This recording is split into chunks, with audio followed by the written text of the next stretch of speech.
Welcome to Under the Microscope. I am your host, Jenny Germano. Thank you, everyone, for joining us. So, today's topic is the growing cannabis recall problem and what operators need to know. And before I dive in, I just want to share a little bit about my background. I got my start working in the cannabis industry in 2009, running and operating vertically integrated cannabis operations in Colorado. And in 2015, I founded my company, ICS Consulting, where I've been helping cannabis operators navigate the regulatory landscape for the last 10 years. And let's everyone give a warm welcome to my next guest, 𝗘𝗽𝗶𝘀cie𝗱𝗲 𝗘𝗃 is the Director of Science for Willow Industries. Welcome, 𝗘𝗃. Thanks so much for having me. Yeah, I'm so happy to have you here. This is a very timely topic, as everybody knows. There, at least it seems like, pretty regularly happening out there in the industry. Yeah, and everywhere. As recently, yesterday, we have some Parmesan cheese pre-shredded. Be careful with your cheese. I kind of want to start with setting the stage. I did a little research and I went and looked up some recall stats for 2025. States with recall counts came to 568 recalls. And I would like to add that there's no centralized national recall database for cannabis as of yet. This is a good estimation of what happened in 2025. And here are some examples in some states that these recalls happened. In California, there were 444 cannabis products recalled through the regulated recall notices, just in quarter two alone in 2025. In New York, there were 37 product lots recalled and a major expanded recall that they had in the state. In Colorado, at least 17 recall actions were issued, and just recently, a large recall that affected 465 dispensaries on December 31st. It was a great way to end 2025 in Colorado. And Washington State, there were 14 products recalled. In Nevada, there were 40 products recalled. Michigan, there were 26 products recalled. In Oregon, there were 7 products recalled. So that's a pretty significant amount. Recalls happen across the country in many different industries. I think we just recently we had a mishap with all these gas pumps were affected in Colorado where diesel was mixed in with regular fuel. So all regulated industries face challenges, whether it's recalls or somebody mixing the gas incorrectly for cars. Like one of the places I wanted to start and questions I wanted to ask, we're seeing cannabis recalls across the country at an increasing rate. From your perspective, why are recalls becoming so common in regulated markets right now? Yeah, I think the answer is almost in the question that Yeah. we're having regulation, that this isn't a black market anymore. We are getting this information. This is how I got into this industry. My background is in infectious disease, and I was a researcher at Anschutz here in Colorado for a couple of years. And ironically, as you were talking about this, I was thinking more and more about when did I see recalls? And it was really the first realization that I had that there was even testing when I saw this recall in Colorado. I'm a cannabis consumer, and in Colorado, I have friends all the time sending me this article, that article about cannabis science. And I was sent a recall and someone asking me, like, did you smoke this? And it was a recall for yeast and mold. And it sparked this concept that this is actually tested. I never even put two and two together. And this was very early in Colorado testing, but total yeast and mold was one of the first, with Salmonella and E. coli, because they're so pathogenic, being some of the early ones that were rolled out. And it is because of this oversight. I think even in the way that we talk about how many recalls have been already put out or communicated to the public is also because of that oversight. It's weird to say, but almost the more the merrier. It means that someone is tracking and tracing and really investigating what's going on and caring. And I think that comes from health and public safety and a lot of scientists now who have come over to this cannabis space. Who likes to look at gas and cheese? Cannabis is a lot more fun. So investigating and going into compliance when it comes to what we have now in cannabis, I think that's really, as we add more rules, as we add more regulation, we are going to see an increase in these small errors coming to light. And hopefully it's before something catastrophic happens. Yeah. And it happens quickly. This is one of my major things that I'd like to see improved. With this gas example, right? That was just done a couple weeks ago that Yeah. those stores were getting incorrect gas. But some of these recalls that we see, even this one from this past couple weeks, the dates, they're really upsetting that they are a year span of product that's been recalled. Lots of product that's already been smoked and things of that nature. Those are where I hope to see the tightness in the recalls Yeah. come through. Yeah. It's a frustration of mine. I think we're going to dive into it later. And also, before I move on, I want to make sure that everybody understands, why are you able to talk about these things on the podcast and your background and when you came over into the cannabis industry? Yeah. So, been a consumer for quite some time, lived in Florida for my undergraduate and my master's degree, and it's quite humid there. And some of Yeah. the products we would see in Florida would be actually visibly moldy. And to the point that I'm often the scientist in the room or the scientist in my group of friends, people would ask, what's going on here? And I very early on would give a little bit of recommendations here and there.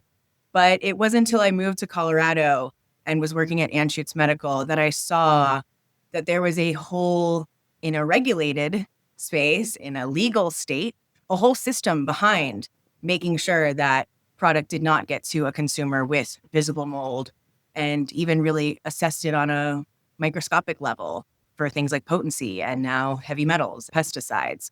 And that was really eye-opening to me. So I started at AgriScience Labs about, is it almost 8 years ago? Wow. That's an old name. Yeah. So one of the first licenses, the Yeah. first that still exists, Go AgriScience. They're still running and still know some people there. And worked there for about 4 or 5 years, and then went to SC Labs when hemp testing was allowed. I wanted to learn, what's the difference, right? Why can I only test cannabis in this space and hemp in this space? So SC actually had 2 physically separated labs to do this.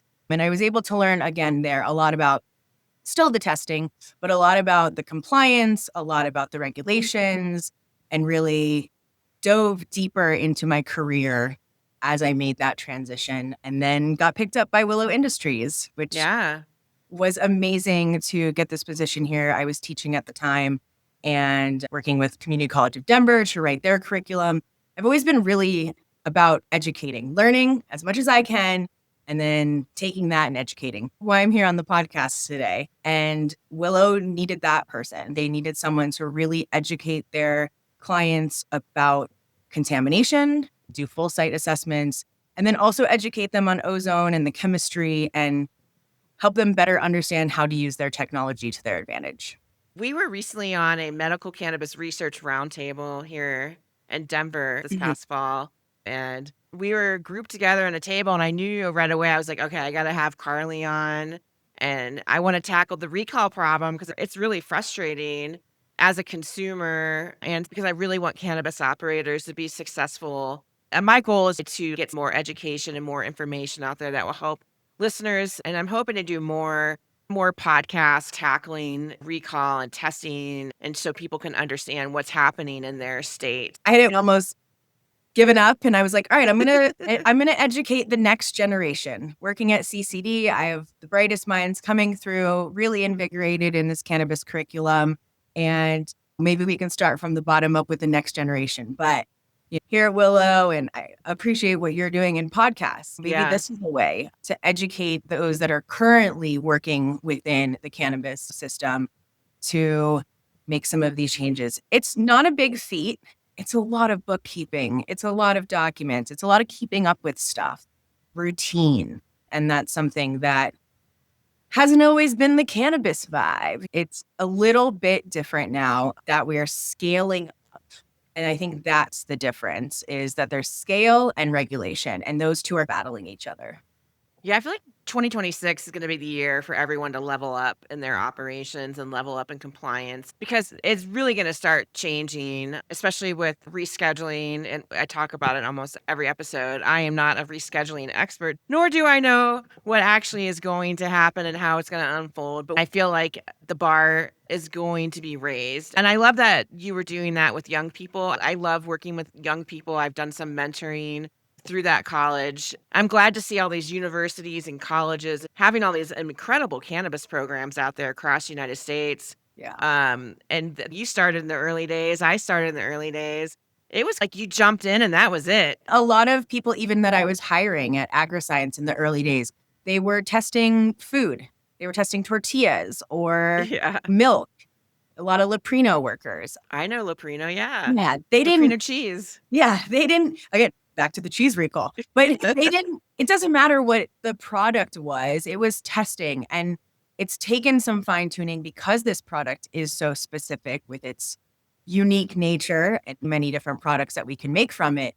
But we started with a really great base from food, bev, and some of these other industries. Now I know people talk about how this is a smokable, but it's in my home and Yeah. purchased just like anything else. It's not to be maybe so uniquely identified, especially with the scheduling and stuff. I think that is still some of this cannabis paranoia that we have. And I think we're getting towards reducing that stigma, but I think it's still taking longer than I expected. Yeah, I feel like for me, I thought it was going to take longer, to be honest. I thought because at this point, I'm going to give about 10 more years in the industry and then I'm going to get out. And that's my plan that I have about 10 more years to give. And I really thought it was going to be at least another decade before I saw it happening. I know a lot of people were saying, oh, 1 to 2 to 3 to 5 years. And I kept thinking there's no way it's going to take forever. And I don't even know how long this is gonna take. Don't count your chickens yet. It could take 4 years, Carly, who Yeah. knows? You just have to keep upping your game. How can we implement high quality standards and federal standards and making sure you're following those for when, the trigger does get pulled and it actually becomes not fantasy and becomes a reality? Are you ready to move forward? The future is coming for us in the cannabis industry. You mentioned raising the bar earlier, and right Yeah. now every state has its own bar. And I think once we go federal, there's going to be one bar and it's going to be high. Yeah, I agree. I think the tolerance level for compliance is no longer going to be low. It will be higher. But it'll be interesting to see. One of my other questions was Colorado recently we experienced a large recall. I think I listed it was like 465 stores that affected. What types of issues tend to trigger these large scale recalls like the one we just recently saw in Colorado? So something that big, it's not that there was, I don't know, just a moldy bud somewhere. Something that, like we were talking earlier, that like affects so much has got to be documentation. Now, this is another one of my issues with Colorado recalls is they never give you the why.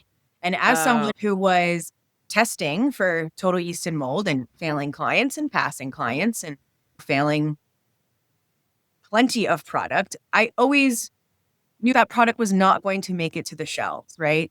Now, when I see a recall for total yeast and mold, how did that happen? Was there an issue in metric? Did someone, I don't know, did that product that failed somehow make it into the shelves and into the stores and into consumers' hands? Where was the issue? Like, even the way I'm trying to come up with it, I have always had trouble in recalls of this nature that say why total yeast and mold, pesticides, that a sample was over the limit. How did it get to 500 and however many people and consumers and stores before that happened? And how did it get caught? I always have wanted to know more. Again, coming from the lab, was this my fault? Is there a product that is failing for mold that I passed. And why did that happen? I want a root cause investigation here. Exactly. I was thinking 𝗘𝗃 all the way. Yes. And that is just not done in a way that is presented to the public, right? And this is another thing, is that when they send these out, we usually get one little spot of the Westward that has that there's a recall, maybe on the website. It's on the CDPHE website, but there's not a lot of information making it out to the public. So we have this recall. It says don't smoke this product that spans a year from 500 different it's really hard when I see those type of recalls. And I really want, like you're saying, a 𝗘𝗃𝗀 or a root cause analysis that can be then presented to make sure that it doesn't happen again. When I see that number, it really signifies to me that someone was not record keeping. That a batch that passed at this level and made it through metric was attached or associated with a different batch or something along those lines. It's use metric in Colorado or some of the other tracking tracing platforms. They're difficult, right? So it is often that we see mistakes made, and you can call metric and they try to undo it and stuff like that. But with the amount of people that are in and out of this industry, just the paperwork of it all, I see that's a lot of times where things fall between the cracks and then we end up with these very large recalls. Yeah. I like what you said. It was really insightful because I feel the same way. And maybe it just depends. Consumers might want specific information for them. But as somebody, as myself, who helps cannabis operators and what you do and your background and where you're at with Willow, I want the data. Like, I want that data that you're Oh, talking about. Like, sure, total yeast and mold, that doesn't really tell me much other than that's what the issue was. But I think more information would be better because then we can see, for example, I read through all the violations and administrative actions in each state to learn from people's mistakes and what they're doing, what issues are they coming up against, what are they struggling with. That information is really valuable. That's why that data on the why, when you do a 𝗘𝗃𝗀, you're asking yourself the 5 whys. Every answer, there's another why. And then the root cause, that information is really important for people like yourself and me and yeah. operators. I'm not necessarily sure that every consumer wants to go down a rabbit hole, other than they would just want to make sure they're buying safe product and there's no adverse health event that they're going to be associated with. I think for all of us, that information would be really valuable. And this is the thing, there is no centralized dashboard or database that we can tap into to get that information or that demands that kind of information. It's really up to the state. It is a challenge, I would say, for sure. Yeah, it's just not to place blame, but again, responsibility. If was the lab, did they have a control that failed and somehow made it through? And so all of these samples from all of these different vendors because of a lab issue, but that's not called out on the recall. I think Yeah.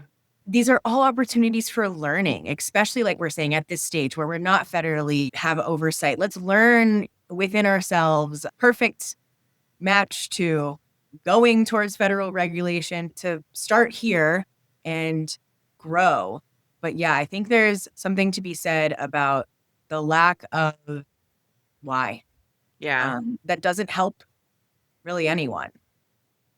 Yeah, and I feel like all the people, the systems or compliance people are like you and myself are all going, yes, we have more whys, which leads me to my next section. This is like really something that's always on my mind that happened in the industry. Why products are passing testing, why is flour passing? And these are products in final form. I just want to be clear. These are final form, direct to consumer, not products that they're buying and then they're going to turn into a gummy or distillate. I'm not talking about that kind of thing. Why does it then get recalled? Because it gets passed and then it goes to the dispensary and then they come in and do the random selection. They come in and do that in a lot of the regulated markets. They just start pulling product off the shelves of dispensary and they send it through testing and then all of a sudden there's a recall that's happening. Yeah, that's like you're saying, that is one of the major problems is There's so many players between seed to sale. And where Yeah. did it go wrong? Why would it pass testing and then go to the dispensary and get recalled? Yeah. So, one of the things that Colorado did specifically in this kind of discovery is we've recently added water activity testing. That was added very much post total yeast and mold. But because of these kind of conversations, how are we having under 10,000 colony forming units in that tested product, but on the shelf seeing 100,000 colony forming Yeah. units? And that is often because there's enough water to sustain life and it will grow if given the right conditions. So, Um, more recently, we've had water activity testing taking place in Colorado. Again, some of the other states have it, some of them don't. mhm. And that would say that, okay, if a sample is tested, say flour, is tested and it passes water activity and it passes microbials, it should stay like that. There should be no growth further in that product. But again, let's say someone puts that in the back of a warehouse and it's right next to their fertigation room. Their Mhm. fertigation room has a leak and now there's tons of moisture and all that product that has passed testing and has been set for sale, maybe hasn't sold yet, got some back stock, and now it's getting moister. There's a lot of these problems that can happen between testing and sale.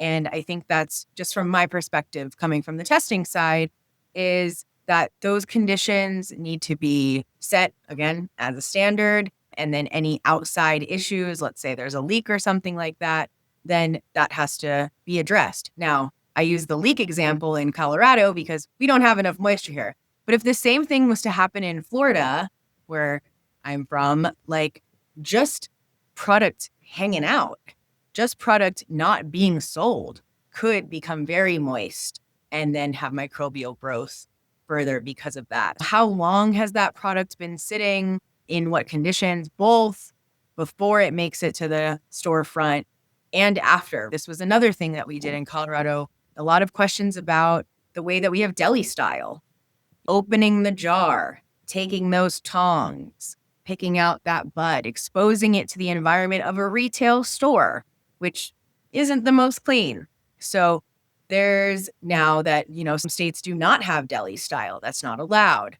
So again, the bar in each state being a little different and the environmental conditions of those states, how fast that product is flying off the shelves, the shelf stability, as we mentioned, is really all part of this seed to sale and then even after consumption. I like what you said too, because I'm thinking about site controls, right? Oh, Do yeah. we have the right site controls at the operation that's customer facing, which would be dispensaries? And in some states, they are not allowed to package at the dispensary, right? Come prepackaged, and in that final form, they cannot get bulk. Like in Colorado, you can get bulk flour and you can do the deli style. Like you said, some states, the deli style is gone. I'm not a big fan of deli style. I understand why customers love deli style. It is a challenge because the customers want to be able to pick their buds and look at it and stick their face in the jar. But I feel like the sticking your face in the jar kind of days are going to be leaving us because if you think about it, you don't go to a restaurant and go back in the kitchen and stick your face in all the hotel pans of food saying, okay, I want that piece of chicken. That's the best looking piece of Great chicken I've analogy. ever seen. I come from the restaurant industry and I'm such a weird sanitation nerd after working in Right. restaurants for 20 plus years of my life. And you would never go into a restaurant and be like, okay, let me like examine every piece of chicken and I'm going to tell you what piece I want. And that's how people treat cannabis flower. Like they want to touch it, they want to feel the structure and like you can't do that with your food and you consume cannabis, you're inhaling it. I think it's going to be interesting to see what happens with that. And in some states too, they require them to have environmental controls in place and they have to have a vault and it has to be environmentally controlled with storing products. You have to have products 6 inches off the ground. You can't just keep products on a wet floor, just like you would in a kitchen in a restaurant. You can't put food on the floor. It has to be off the ground so it can stay dry and not have pest issues. Yeah, it's interesting. It's that going from one environment to a completely different environment where the temperatures are different, the contaminants, the microbial situations are different.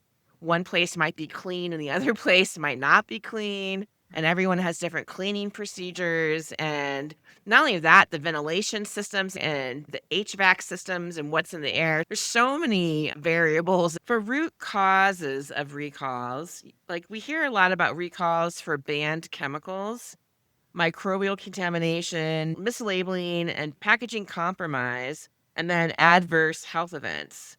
Which of these are you seeing most frequently and why?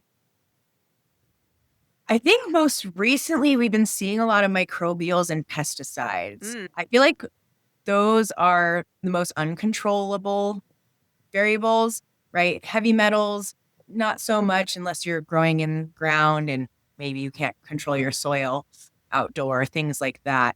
But really, with a lot of these indoor cultivations, it is the fact that you're bringing an outdoor environment and creating it indoors. And specifically, Colorado, we're creating a swampy, moist environment inside of a facility, humid and warm, so that these plants can grow. And because of the battle with the outside environment, which right now is quite cold and definitely dry, we have like lots of condensation on walls and just really battling the external and internal elements, where I see a lot of those microbial issues come through. And then the pesticides. This is certainly the pros and cons of each, right? You're trying to use maybe a pesticide at a very low dose and make sure that you're under that threshold. But how is it tested unless it's tested? A lot of those failures come into play, determining that not for banned pesticides, but pesticides that maybe have a low limit and can be used safely. There's really this fine tuning that a lot of these facilities are figuring out over this time.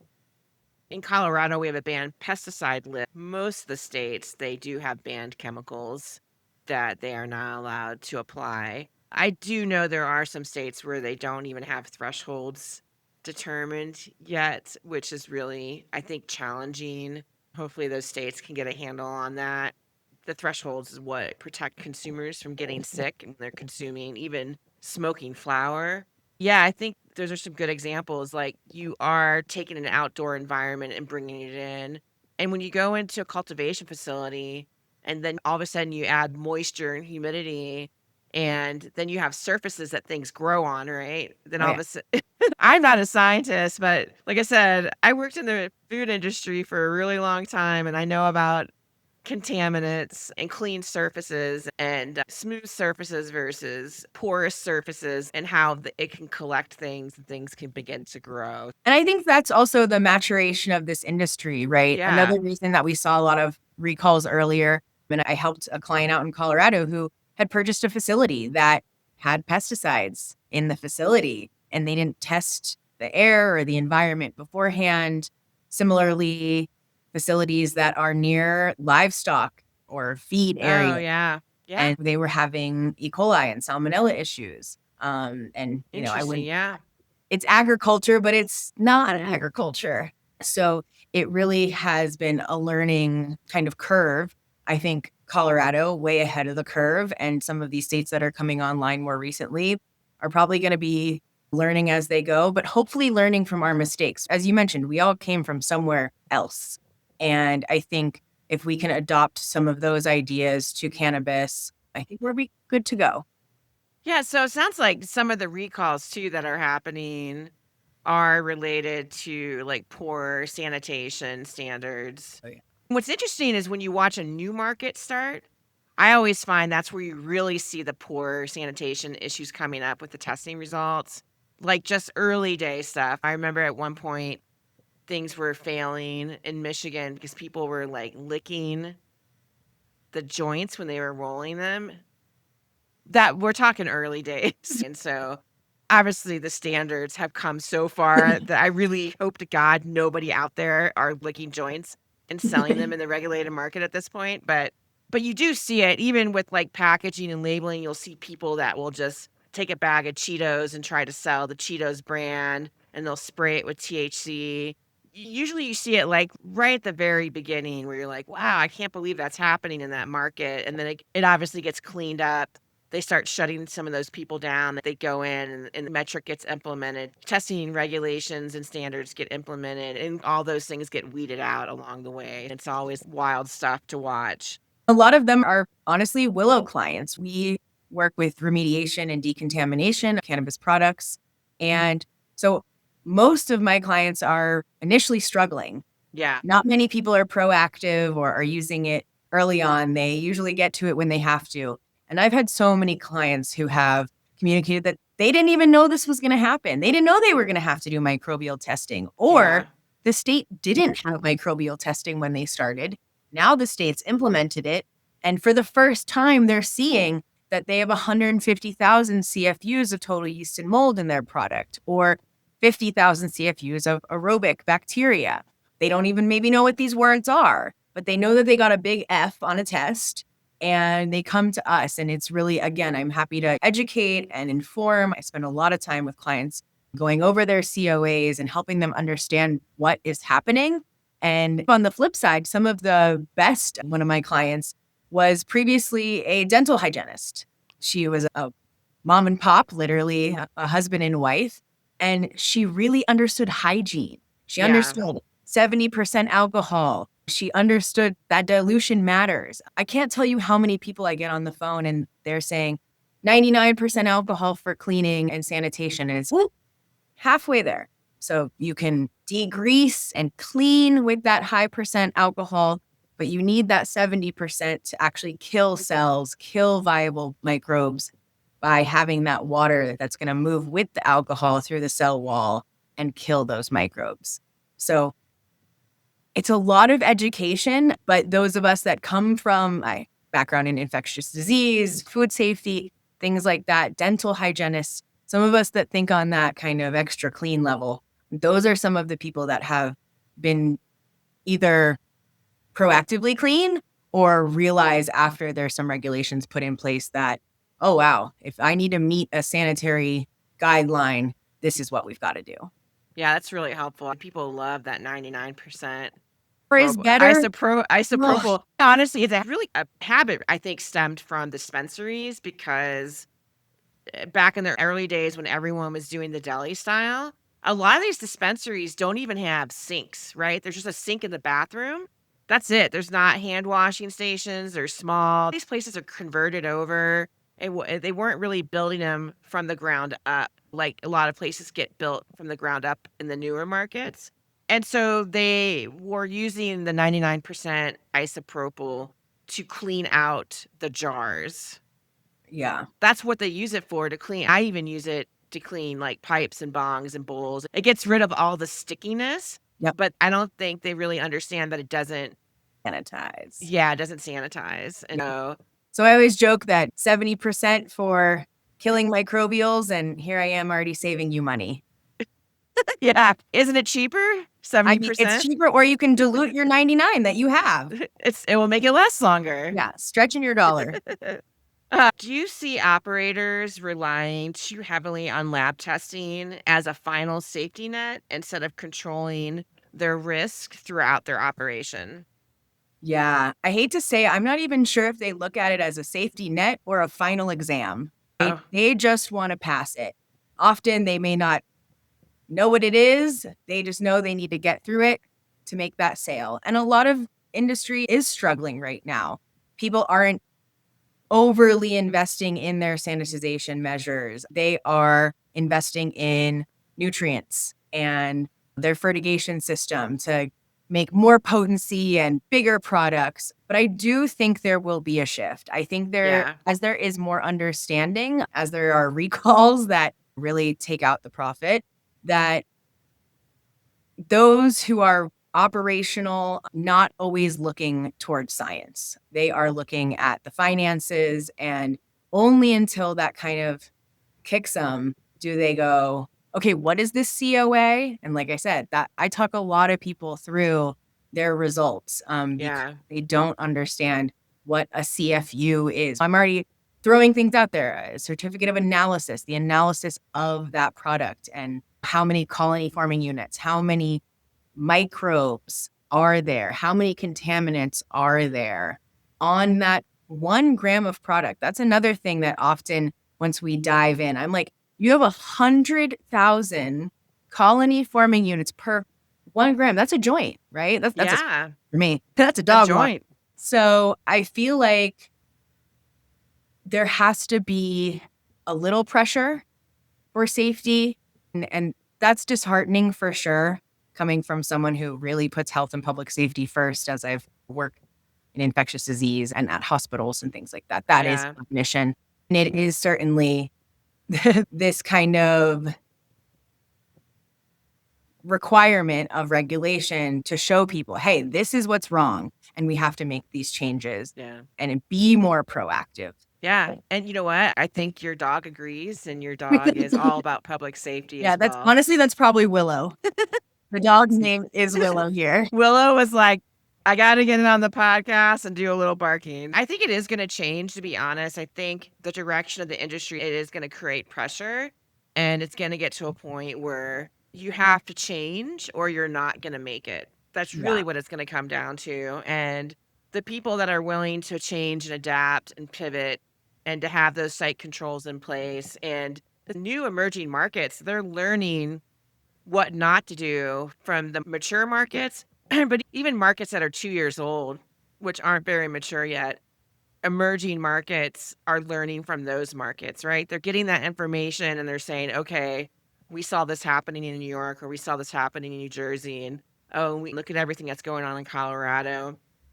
We don't want to deal with those things. We're going to make sure we have all the site controls in place. So I think the nature of the path of the industry and where it's going to end up, I think it will just naturally force people to either step up or step down, basically. And I think that's going to be a natural progression of any industry. Look, we've come a long way. It's not Right. anywhere where it was in 2009. And I feel every year we grow as an industry and we improve. I think it's going to keep evolving. Yeah. I definitely want to add that I feel like, Go we're ahead. talking about the top down operators, CFOs, CEOs deciding whether or not they're going to bring in a internal lab to do internal testing or Yeah. pay for site evaluations. Now, I think there's a lot of power recently in the bottom up. I think workers and even consumers, but a lot of people that are operational inside the facilities are now becoming a bit of an alarm and maybe even reporting some of these adverse health events that result in recalls because of this environment that they're working in. If they're seeing mold, if they are having problems breathing because the amount of dust that is being created. I know we're talking a lot about the regulated panel of lab testing, but there's also OSHA, who is in out. That's like a whole other episode we could do, Yeah. Carly. You and I have really, we've gone deep on our OSHA conversations. Yeah. I think that's another thing that if the cannabis isn't safe to smoke, is the environment safe to work in? Correct. And that's something that I'm seeing a little bit more, kind of a bottom up approach from workers who are the backbone of this industry. The people that are in there trimming and watering or making sure the fertigation system is working properly. The people that I see on the ground every day, again, health and public safety being my number one. I think those people are also becoming and sounding the alarm to the health and public safety of Yeah. this industry as a whole, Yeah. as well as the products that it's creating. I agree. And a huge shout out to the employees out there. I was once in your shoes and working in these operations on the ground floor, going through similar situations as an employee, and employee safety, public safety. I care about those two things pretty much equally. I want employees to be safe, but I also want consumers to be safe. I feel like there's two sides to the coin, right? And you have operators, they experience it this way. You have the regulators, but then we have the employees. And I always call them the gatekeepers of compliance. I always say they're the gears. that keep this industry going. Without employees, there is no cannabis industry because who's going to do all the things that the owners don't want to do, right? And yeah, we got mad love for the employees in the cannabis industry. So Yeah. here's another thing that I always am challenged with these recalls, and I think a lot of people might feel the same way. They come out late. They come out late. Yeah. And I do understand if something is tied to an investigation and Mhm. maybe that regulatory body. And because I do know when they're investigating something, they just don't talk about it. Yeah. It And takes some time. and sometimes these investigations take a year. So I'm not going to hammer on the regulators for that when they're doing an investigation for Yeah. somebody who's not following the rules. But most of these recalls that come out, I go back and I look at the dates. I'm like, what the heck?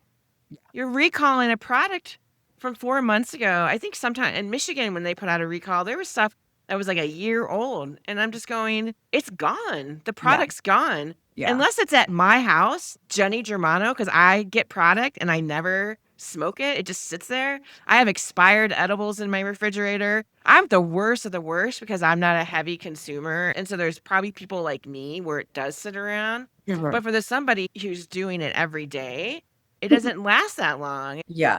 And then, like we said, connect those. If it's over a year, why is it over a year? We're going back to the beginning of what we were talking about. It's just more information would be helpful. If I see something that's over a year old, like kind of what we're saying, we're like, hey, why did this take so long? I think this is questioning minds for sure. Other people may not, but I think those coincide with each other. It's why did this happen?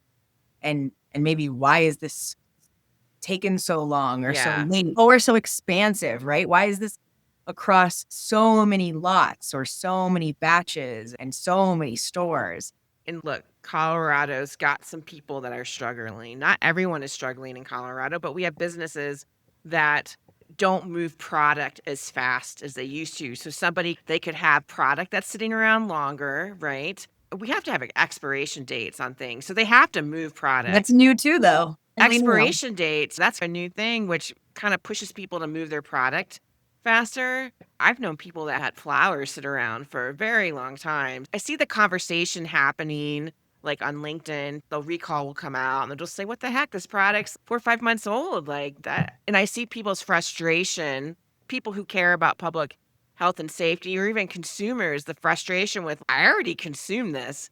Am I going to get sick? Yeah. Like, what's going to happen? That's got to be the part that I would be unhappy about. Oh my gosh, what is something going to happen to me? Am I going to have an adverse reaction?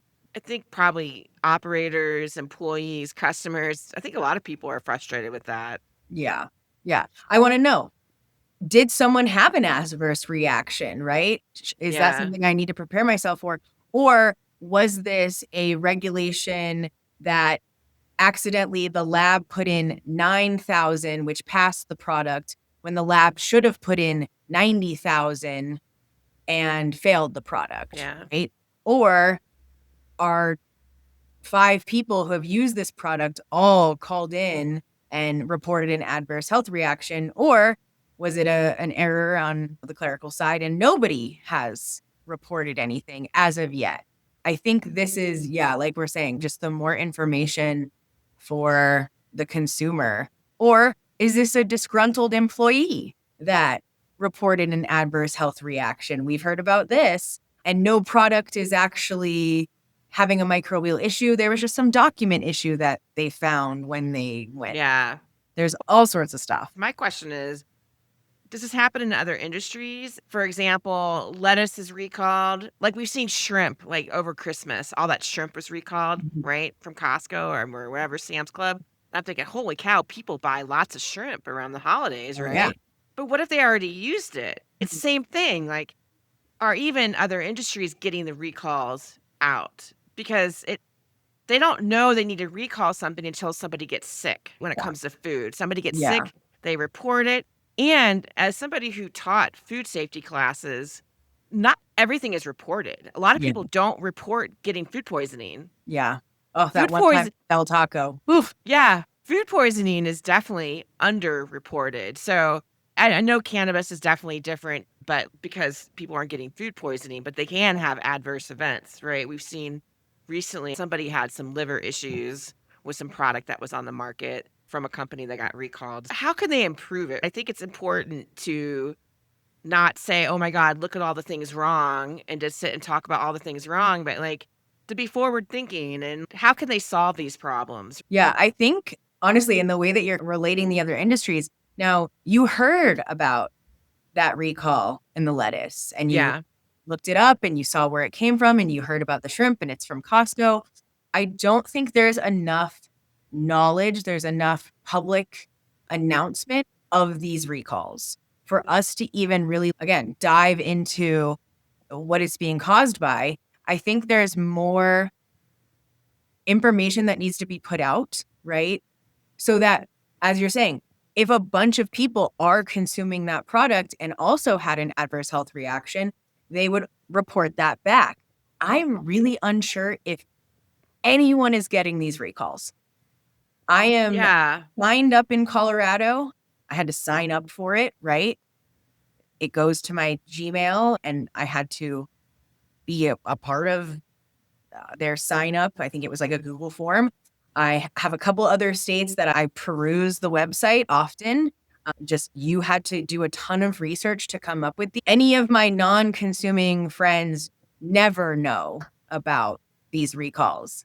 But you bet my vegetarian friends heard about that shrimp recall, and my lactose intolerant friends heard about the Parmesan cheese recall. Or even You oat milk can get recalled. So I think there's a lot to be said about how public this information is and how that can support us better understanding how widespread was this issue.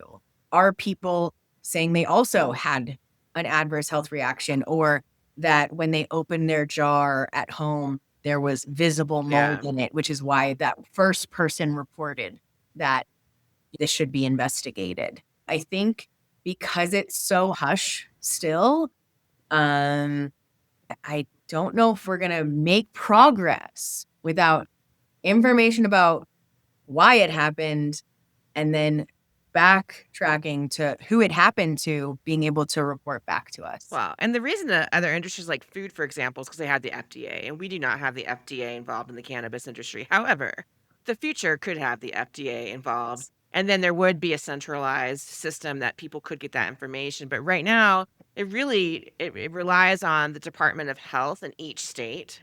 Our Colorado Department of Health and Environment, you got Missouri, you got their Department of Health and Senior Services with the arm of the cannabis. And it's really up to those guys to come up with a better system. Now, in Colorado, I feel like it's been challenging because I keep thinking there's no way they're just sending out these emails. And I'm going, there's no way the consumers even know. Now, they did make an effort. They created these signs that dispensaries are supposed to be putting up in their dispensary, and it has a QR code.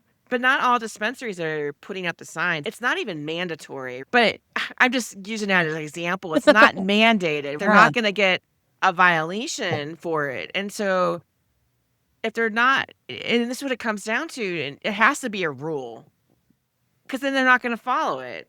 If you're just suggesting something, then it's a suggestion. I feel like stop signs are becoming suggestions lately. Like a full stop, that's a suggestion. I'll stop, but I don't know if I'm going to do a complete stop. And I just feel like if they could come up with a system to get that information out, like QR codes on the label, which I know everyone would hate because our labels are so over inundated with stuff.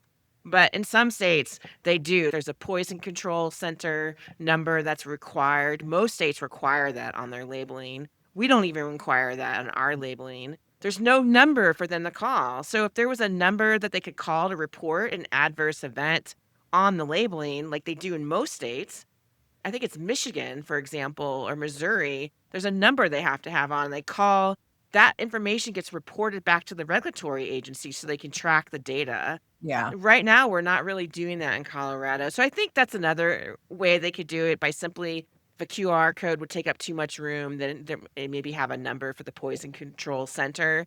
They're already set up to handle that information coming in. The poison control center, they're already getting adverse events being Oh, yeah. reported to them by people getting poisoned, whether it's food poisoning or some kind of chemical. I just feel that they're already set up to be able to take that information in from the public. In wrapping up, if you could give cannabis operators one takeaway, or what's the biggest misconception about contamination control and recalls, and throw in any tips that you want to leave anyone with. Yeah. I think the misconception number one is if it looks clean, it is clean. Ugh. All day, every Pretty day. packaging is Yeah. deceiving. Yes. It needs to be tested. Yeah. From you, like you said, from your tabletops to your air, all your environmental controls. I think routine testing gives really a peace of mind so that you don't have to just get to that final exam of the lab testing and see a failure. You really, microbials grow. They don't go from 0 to 1 million, right? You'll have 10 and they actually duplicate, right? This is an exponential growth. So a lot of our really great clients are doing continuous environmental controls. I'm not saying daily, I'm saying quarterly. Yeah. Be great. So that if you see a number that was low yesterday and is high within your next quarter, you have a benchmark to look at. And then if you realize that you were cleaning with 99 instead of 70%, and you clean everything up, and then you see your numbers go down, you know that your efforts are also working, right? It's really easy to compare efforts to contamination when it comes to Yeah. inside the facility, not the visible, right? It's not that if you can see it, it's really if you're working towards it. And I think that's one of my main goals and really overall things that I think will probably level up with federal regulation is to get a better understanding. Look at your COAs. Even if you're passing, are you passing at 2000 consistently? Great. That's awesome.